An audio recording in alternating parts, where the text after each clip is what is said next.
যুক্তরাষ্ট্রকে টেক্কা দিতে ভয়ঙ্কর যুদ্ধবিমান তৈরি করেছে চীন। এবার ইসরায়েলের সাথে সব রকমের সম্পর্ক ছিন্ন করেছে তুরস্ক। পশ্চিম তীর দখলে ইসরায়েলি মন্ত্রীর আহ্বান, ইরানের নিন্দা। আপনারা ইহুদিবাদীদের ভিত্তি কাঁপিয়ে দেওয়ার গর্ব, বলছে হিজবুল্লাহ নেতা। ক্ষমতার শেষ সময়ে এসে গাজা যুদ্ধের অবসান চান মার্কিন পররাষ্ট্রমন্ত্রী। সর্বশেষে জানিয়ে দিব বিক্ষোভে উত্তাল পাকিস্তান। যুক্তরাষ্ট্রকে টেক্কা দিতে ভয়ঙ্কর যুদ্ধবিমান তৈরি করছে চীন। যুক্তরাষ্ট্রের অত্যাধুনিক যুদ্ধবিমান F-35কে টেক্কা দিতে নতুন যুদ্ধবিমান তৈরি করেছে বিশ্বের অন্যতম পরাশক্তি চীন। পঞ্চম প্রজন্মের স্টেলা যুদ্ধবিমানের নাম J-35। মঙ্গলবার পঞ্চদশ China International Aviation and Aerospace এক্সিবিশনে অত্যাধুনিক এই যুদ্ধবিমান প্রথমবারের মতো সামনে আনে বেইজিং। এই খবর জানিয়েছে ফ্যাশনাল টাইমস। প্রতিবেদনে বলা হয়েছে, পঞ্চম অংশ আন্তর্জাতিক বিমান চলাচল ও মহাকাশ প্রদর্শনীর উদ্বোধন অনুষ্ঠানের পর রাডার অপেক্ষাকারী জেটটি স্বল্প সময়ের জন্য আকাশে উড়েছিল। দেশটির গুইংডং প্রদেশের জুয়াইতে শুরু হওয়া এই প্রদর্শনী চলবে 17 নভেম্বর পর্যন্ত। চীনের পিপুলস লিবারেশন আর্মি বা PLA গত সপ্তাহে প্রথমবারের মতো যুদ্ধবিমানকে নিজেদের বহরে যুক্ত করেছে। এবার প্রথমবারের মতো রাডার ফাঁকি দিতে সক্ষম এই যুদ্ধবিমান জনসম্মুখে আনা হয়েছে। চীনের এই নতুন এই যুদ্ধবিমান পশ্চিমাদের চিন্তা বাড়িয়ে দিতে পারে বলে ধারণা করা হচ্ছে।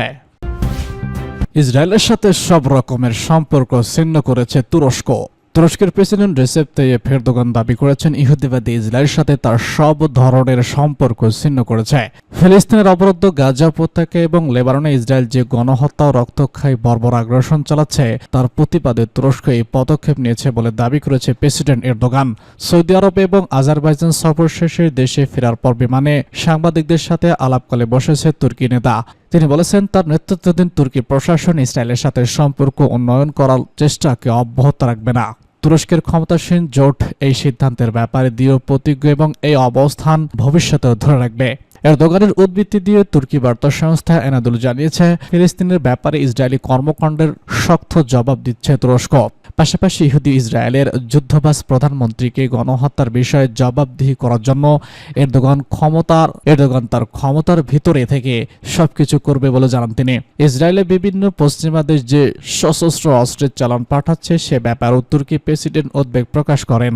তিনি বলেছেন, যতক্ষণ পর্যন্ত ইসরায়েলে অস্ত্রের চালান পাঠানো অব্যাহত থাকবে ততক্ষণ ইসরায়েল আরও বেশি আগ্রাসী হবে এবং ফিলিস্তিন ও লেবাননের পরিস্থিতি আরও খারাপ হবে। গত বছরের 7 অক্টোবর গাজা ইসরায়েল সংঘাত শুরুর পর থেকে তেল আবিবের সাথে আঙ্কার সম্পর্ক উল্লেখযোগ্যভাবে অবনতি হয়েছে।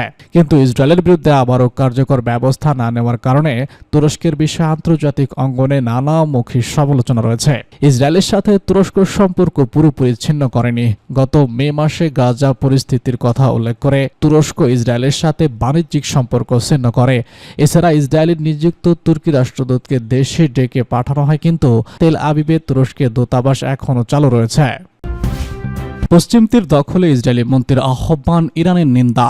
ফিলিস্তিনের অধিকৃত পশ্চিম তীর পুরোপুরি ইসরায়েলের সাথে যুক্ত করে নেওয়ার ব্যাপারে ইহুদিবাদী মন্ত্রী জেনারেল যে আহ্বান জানিয়েছে তার কঠোর নিন্দা করেছেন ইসলামী প্রজাতন্ত্র ইরান। ইরানের পররাষ্ট্র মন্ত্রণালয়ের মুখপাত্র ইসমাইল বাকারি গতকাল বলেছেন, পশ্চিম তীর যুক্ত হওয়ার আহ্বান ইসরায়েলের আরেকটি বর্ণবাদী ও সম্প্রসারণবাদী চরিত্রের বহিঃপ্রকাশ। ইসরায়েল যে আগ্রাসী শক্তি আহ্বানের মধ্য দিয়ে তা আবারও পরিষ্কার হল। সোমবার ইসরায়েলের অর্থমন্ত্রী জানান, তিনি পশ্চিম তীরকে ইসরায়েলের সাথে যুক্ত করার জন্য প্রস্তুতি নেওয়ার নির্দেশ দিয়েছেন। তিনি বলেছেন, 2025 সালের মধ্যে পশ্চিম তীরের উপর সার্বভৌমত্ব কায়েম করবে ইসরায়েল। জবাবে এক লিখিত বিবৃতিতে ইরানি মুখপাত্র বলেছেন, ফিলিস্তিনকে ধ্বংস করার পরিকল্পনার অংশ হিসেবে ইহুদিবাদীরা ফিলিস্তিন ভূখণ্ডে ক্রমাগত দখল করে চলেছে, যা গত বছরের সবথেকে নৃশংস উপায় বাস্তবায়িত হয়েছে। ইসরায়েলের গণহত্যা প্রতিরোধ ও শাস্তি প্রদান এবং যুদ্ধ অপরাধ ও মানবতা বিরোধী অপরাধের মোকাবেলায় সংশ্লিষ্ট সকল সরকারের আইনি ও নৈতিক দায়িত্বের কথা স্মরণ করিয়ে দেন বাকারি। আপনারা ইহুদিবাদীদের ভিত্তি কাঁপিয়ে দেওয়ার গর্ব। লেবাননের ইসলামী প্রতিরোধ আন্দোলন হিজবুল্লাহর মহাসচিব শেখ নাইম কাসেম তার সংগঠনের যোদ্ধাদের উদ্দেশ্যে লেখা এক চিঠিতে ইসরায়েল বিরোধী গর্বিত লড়াইয়ের জন্য ভূয়সী প্রশংসা করেছেন। হিজবুল্লাহ যোদ্ধাদের উদ্দেশ্যে লেখা চিঠিতে তিনি বলেছেন, আপনারাই হচ্ছেন ইহুদিবাদী ইসরায়েলের অহংকারের ভিত্তিতে কাঁপন ধরানো গর্ব। গত শনিবার হিজবুল্লাহ যোদ্ধারা শেখ নাইম কাসিমকে একটি চিঠি লিখেছেন। তার জবাবে গতকাল হিজবুল্লাহর মহাসচিব এই চিঠি লিখেছেন। চিঠিতে তিনি আরও বলেছেন, আপনাদের প্রতিরোধের শক্তি আমাদের দৃঢ়তাকে শক্তিশালী করেছে এবং আমাদের শত্রুকে পরাজিত করে তাদের বিজয় অর্জন করতে সাহায্য করেছে। আল কোদাস এবং অধিকৃত মূল ভূখণ্ড যুক্ত হবে বলে হিজবুল্লাহ যোদ্ধারা বিশ্বাসের প্রশংসা করে নাইম কাসিম বলেন, তিনি পবিত্র আল কোদাস শহর এবং বাকি অধিকৃত অঞ্চল ইসরায়েলি দখলদারিত্ব থেকে মুক্ত করার জন্য সীসা ঢালা সংকল্পের কথা উল্লেখ করেছেন। কিভাবে হিজবুল্লাহ সদস্যরা মৃত্যুর গভীরে প্রবেশ করেও প্রতিরোধ অব্যাহত রেখেছে সে কথা তুলে ধরেন হিজবুল্লাহ নেতা। ক্ষমতার শেষ সময়ে সে যুদ্ধবন্ধের অবসান চান মার্কিন পররাষ্ট্রমন্ত্রী। মার্কিন পররাষ্ট্রমন্ত্রী অ্যান্টনি ব্লিংকেন বলেছেন, ইসরায়েল তার লক্ষ্য পূরণ করেছে এবং গাজা যুদ্ধের অবসান হওয়া উচিত, যদিও এই আহ্বান আন্তঃশস্য বলে মনে করা হচ্ছে। ক্লিংটনের মন্তব্যটি এমন সময় এলো মার্কিন প্রেসিডেন্ট নির্বাচনে ডেমোক্র্যাটদের পরাজয়ে বাইডেন প্রশাসনের প্রভাব কমে এসেছে। ইসরায়েলি কর্তৃপক্ষকে এসব আহ্বান কেবল কূটনৈতিক বাতাবরণ ছাড়া আর কিছুই নয়, কারণ বাইডেন প্রশাসনের মেয়াদ ফুরিয়ে এসেছে। জানুয়ারিতে হোয়াইট হাউস আসবেন ডোনাল্ড ট্রাম্প।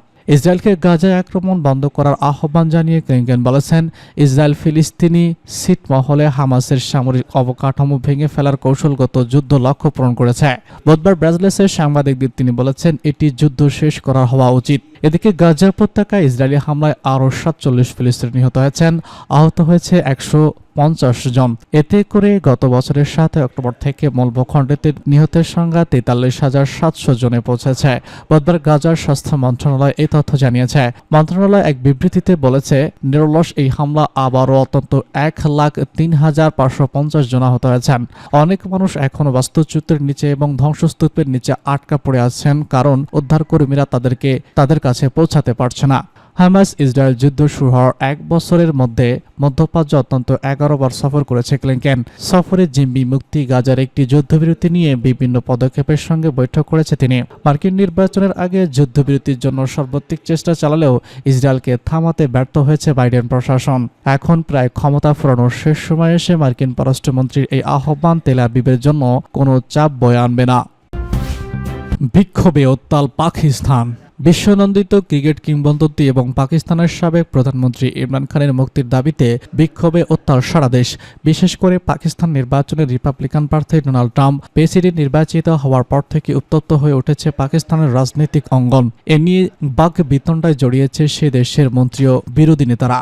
পাকিস্তানের the Dawn of the Print জানিয়েছে, ট্রাম্পের জয়লাভের পর সাবেক প্রধানমন্ত্রী ইমরান খানের দল তেহরিক ই ইনসাফ বা পিটিআই এর সমর্থকদের মধ্যে আশার আলো জেগে উঠেছে।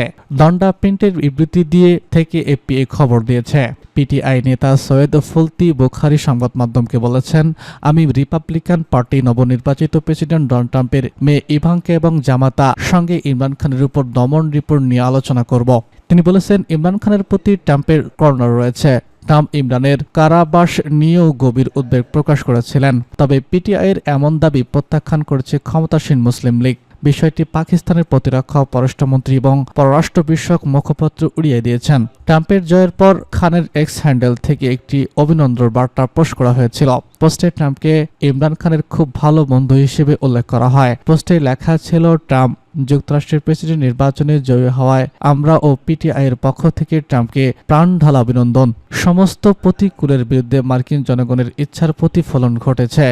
গণতন্ত্র ও মানবাধিকারের প্রতি পারস্পরিক শ্রদ্ধার ভিত্তিতে পাকিস্তান মার্কিন সম্পর্কের ক্ষেত্রে ট্রাম্প ভালো হবেন। আমরা আশা করি বিশ্বব্যাপী শান্তি, মানবাধিকার ও গণতন্ত্রের প্রতি তিনি জোরালো ভূমিকা রাখবেন।